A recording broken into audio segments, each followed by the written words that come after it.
He's here in Washington is not meeting with the Secretary of State or any cabinet level official for that matter. He's not meeting with the UN ambassador or any senior aides representing NATO allies, and he's certainly not meeting with the president. He will be coming to the White House to meet with some of the president's advisors in the Balkans. Who's next? CJ, Senator-elect Morgan Mitchell is going to announce on Hardball later today that he'll seek a seat on the Foreign Relations Committee and that he'll block a vote on the test ban treaty and prevent it from coming to the floor. Yeah.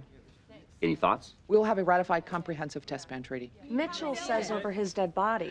I think like all freshmen, Senator-elect Mitchell will discover that he's one of 100 and that his power is considerably more limited than he imagines. That said, the new Senate will ratify the treaty, and we really don't care what condition his body is in when they do. CJ. Danny.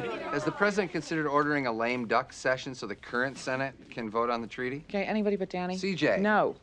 He hasn't considered it. Danny, I don't know every thought that passes through the president's head, but there have been no discussions. That you're aware of? That I'm aware of. Well, I'd like to know if the president's considered it. Is that something you can check out and get back to us on? You bet. Who's next?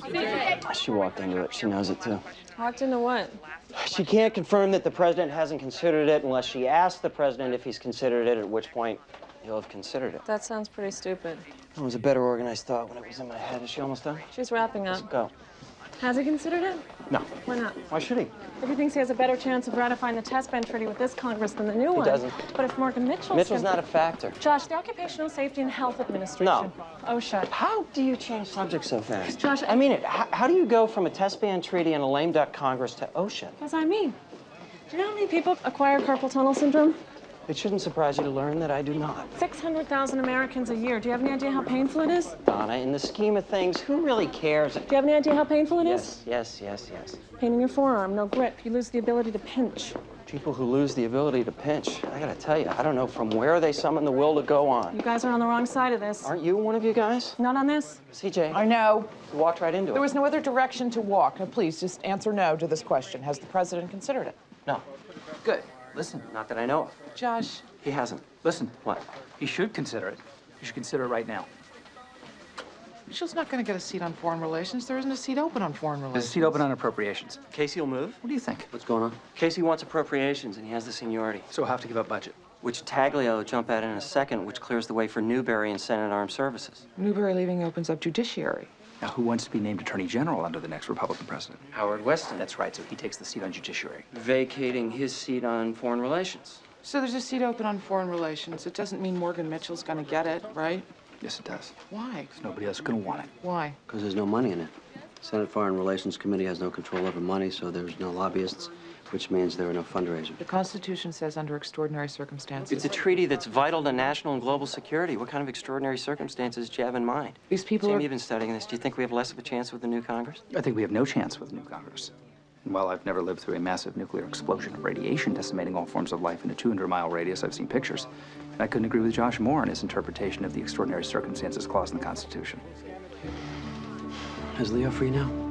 In 5 minutes. These people are gone. The 106th Congress is adjourned. 12 of them were voted out of office. This is bad pool. You go in there and tell the president to call a lame duck session, and he does. It's going to look like politics. It is politics. Toby. Let's see Leo. What are we going to tell the 12 people who are out there looking for new jobs? They may not be done with their old ones yet.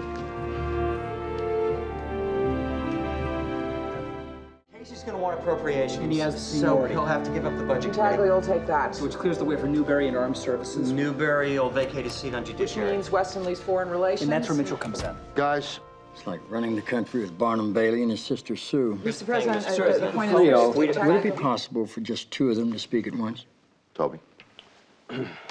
That was an hour and 10-minute meeting with Dick Rush, Ed, Marty Beach, and Henry Rodriguez. I've never seen both political and legislative liaisons so unanimous in a diagnosis. They think you should call it. Yeah.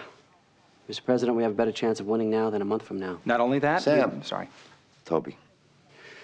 Not only that, but here's what CJ can tell the press. The world is looking to the U.S. to ratify the treaty first. The longer we wait, the longer it takes other countries to ratify, the closer we get to more unstable countries like Pakistan developing a nuclear threat. Arguments against. We might lose the vote.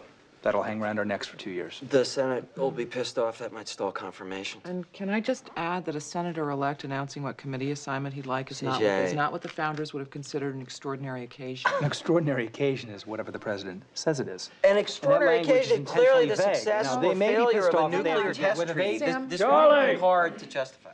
Yes, sir. Could I have a couple of aspirin or a weapon of some kind to kill people with? Yes, sir.